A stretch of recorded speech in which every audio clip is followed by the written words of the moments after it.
Hola, quisiera compartirle un pequeño estudio que tiene que ver con nuestra confianza en que Dios es la fuente de nuestra provisión. Mire, tiene que recordar que Dios ya nos proveyó, que ya nos dio toda bendición por gracia y nos la dio en Cristo Jesús y nos apropiamos de toda esta bendición a través de la fe. Recuerde que la palabra de nuestro Señor Jesucristo, al meditarla, al poner en nuestra mente, en nuestros ojos, en nuestro corazón, renueva nuestra mente, transforma nuestras vidas, produce fe, y cuando nosotros creemos, conocemos, entendemos y continuamos, permanecemos en la palabra, esta produce vida, transforma nuestra alma y nuestro exterior en vida, y podemos apropiarnos de todo lo que Dios ya nos dio. Vamos a leer desde el versículo 17. Dice: al salir Jesús para seguir su camino, vino uno corriendo, e hincando la rodilla delante de Jesús, le preguntó: Maestro bueno, ¿qué haré para heredar la vida eterna? Jesús le dijo: ¿por qué me llamas bueno? Ninguno hay bueno sino solo uno, Dios. Los mandamientos, ¿sabes? No adulteres, no mates, no hurtes, no digas falso testimonio, no defraudes, honra a tu padre y a tu madre. Él, la persona que se arrodilló ante Jesús, respondió y le dijo: Maestro, cabe notar, o permítame hacer notar, que ya no le volvió a decir bueno. Es decir, había una apariencia de esta persona queriendo en su exterior hacer sentir o reflejar que él quería seguir a Jesús, pero al principio le dijo maestro bueno, y cuando Jesús le dijo: oye, no hay bueno sino Dios, entonces, ¿cómo es que este hombre estaba viendo a Jesús? ¿Cómo es que este hombre estaba catalogando a Jesús? Y la segunda vez que se refiere a él ya no le dice bueno, le dice: maestro, todo esto lo he guardado desde mi juventud. Pero mire, los fariseos estaban acostumbrados a presumir, había tanta altivez en ellos, que ellos se daban a conocer como que ellos cumplían la ley. Recuerde que los fariseos, los doctores de la ley, en el tiempo de Jesús todavía seguían bajo la ley de Moisés. Pero dice la Escritura que nadie puede cumplir la ley de Moisés. Nadie pudo, excepto el Señor Jesucristo. Pero todo hombre, ningún hombre, nadie pudo ni ha podido cumplir la ley. Entonces este hombre estaba presumiendo que lo había hecho. Y Jesús mirándole, dice el versículo 21, fíjese cómo dice: y Jesús mirándole le amó y le dijo. Fíjese, le amó. ¿Qué tiene que ver? ¿Por qué Jesús está haciendo esto? Porque lo que Jesús le está diciendo es con propósitos eternos, es con propósitos para que esta persona fuera bendecida. Si esta persona tomaba la palabra de Jesús, si esta persona creía en la deidad, en la persona divina de Jesús, si esta persona creía en las palabras de Jesús, iba a ser en gran manera bendecido. Recuerde que Jesús estaba en su ministerio, Jesús aún no había ido a la cruz, pero aquí hay una verdad muy gloriosa. Dice: Jesús mirándole le amó y le dijo: una cosa te falta, anda, vende todo lo que tienes y dalo a los pobres, y tendrás tesoro en el cielo, y ven, sígueme tomando tu cruz. Pero este hombre, afligido por esta palabra, se fue triste porque tenía muchas posesiones. Entonces realmente la intención de este hombre no era muy sincera. Aunque Jesús conocía su corazón, pero Jesús le dio la oportunidad de que este hombre pudiera creer en las palabras de Jesús. Pero dice la Escritura que se afligió por la palabra. Mi hermano, la palabra de nuestro Señor Jesucristo sirve para instruirnos, para edificarnos, para exhortarnos de cierta manera, o corregirnos si nos desviamos de la gracia, la justicia y la verdad. Pero ¿Cómo es que una palabra que proviene del corazón de Dios, cómo es que una palabra que proviene de Cristo va a afligir mi corazón? Porque Cristo vino a salvarnos y Él mismo es la palabra. Y entonces todo aquel que cree en Él y que recibe la palabra va a recibir bendición y salvación. Pero este hombre no pudo recibir la palabra en su corazón porque algún problema en su corazón tenía. Fíjese cómo dice la Escritura en Lucas capítulo 12, versículo 32. No temáis, manada pequeña, porque vuestro Padre le ha placido daros el reino. Vended lo que poseáis y dad limosna. Haceos bolsas que no se envejecen, tesoro en los cielos que no se agote, donde ladrón no llega ni polilla destruye, porque donde está vuestro tesoro, allí también estará vuestro corazón.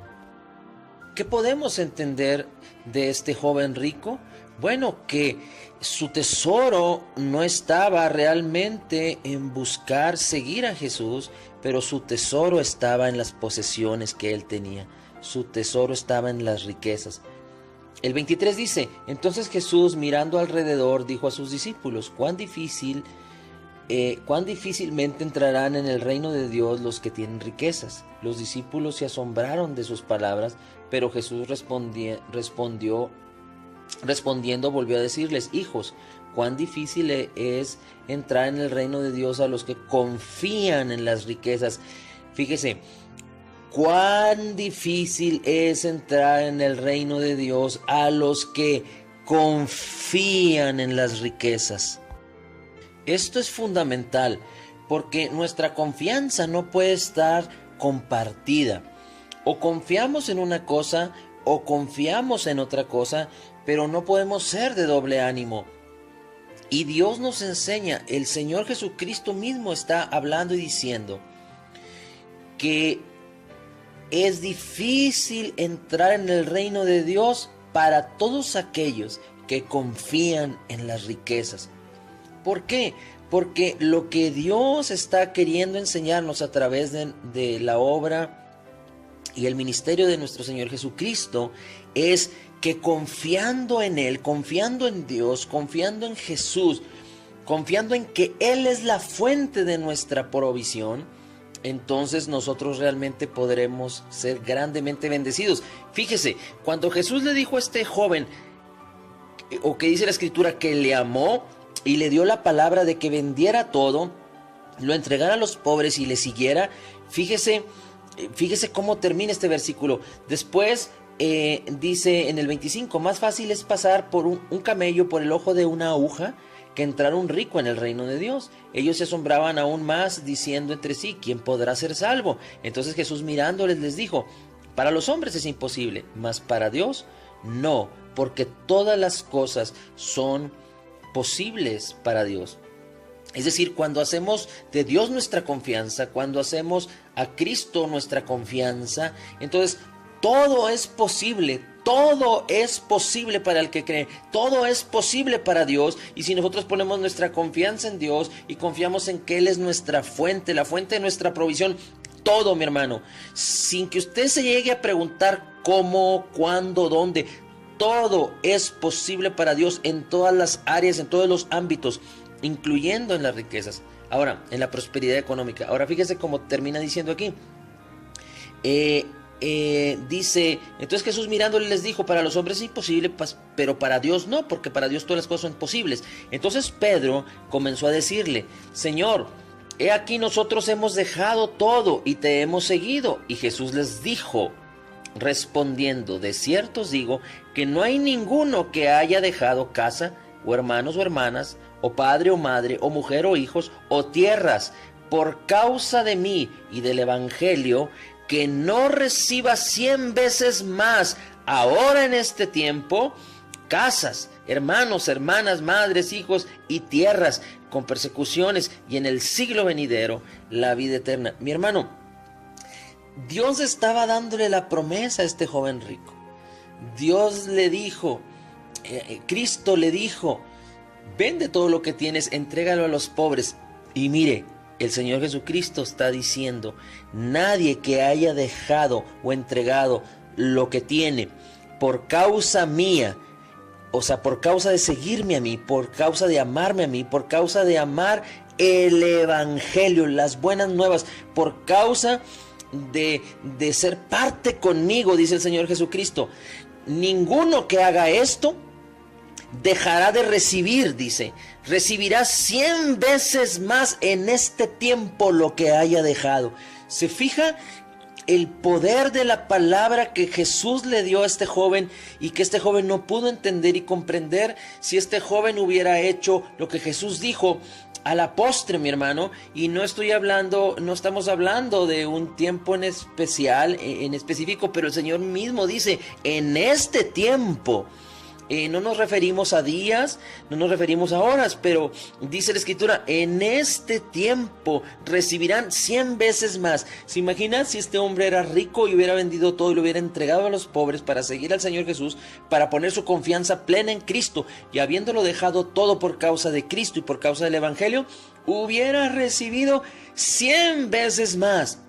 Así es que, mi hermano, el Señor nos está llamando, el Señor nos está hablando, el Señor Jesucristo nos está diciendo, confía en mí, pon tu confianza completa y totalmente en mí, no confíes en las riquezas. Desafortunadamente las riquezas o el dinero, mi hermano, se ha vuelto una cuestión conflictiva. Porque a través del dinero todo se consigue. El dinero tiene poder en sí mismo, porque a través del dinero conseguimos la mayoría de las cosas. Ahora, estoy hablando de las cosas materiales, pero fíjese que el dinero en sí no es malo. Dios no creó el dinero, porque el dinero es una herramienta, es un medio para llegar a un fin que fue creado por el hombre, fue instituido por el hombre, pero el dinero no es malo. Los motivos o los propósitos de cómo usamos el dinero son los que pueden ser buenos o pueden ser malos. Pero Dios quiere que en los buenos motivos que Él nos enseña a través de la Escritura nosotros podamos no confiar en el dinero, pero confiar plenamente en Él, y de tal manera que de la bendición que Él nos ha dado nosotros podamos bendecir a otros. Lo vamos a estar viendo más adelante, pero le puedo decir que Dios bendijo a Abraham no porque era fiel, no porque era correcto, no porque hizo lo bueno, sino porque Dios decidió bendecir a Abraham porque así le plació. Y dice la Escritura que Abraham le creyó a Dios y su fe le fue contada por justicia. Y Dios dijo, te bendeciré y serás una nación grande y serás bendición para muchos. Y Dios nos llamó, mi hermano, a ser bendición para muchos. Así es que no confíe en sus posesiones, pero disponga su corazón a ser un dador generoso. Mientras usted confíe en el Señor, no se preocupe, porque dice la Escritura, buscad primeramente el reino de Dios y su justicia, y todas las demás cosas materiales vendrán por añadidura. Dios nos ha dado la sabiduría y nos ha dado también el poder para hacer las riquezas. Así es que en la medida en la que usted se integre a bendecir a otros, en la que usted se integre en confiar en el Señor Jesús le va a empezar a proveer de más bendición, de más sabiduría y más poder para bendecir a muchos más. Dios le bendiga grande y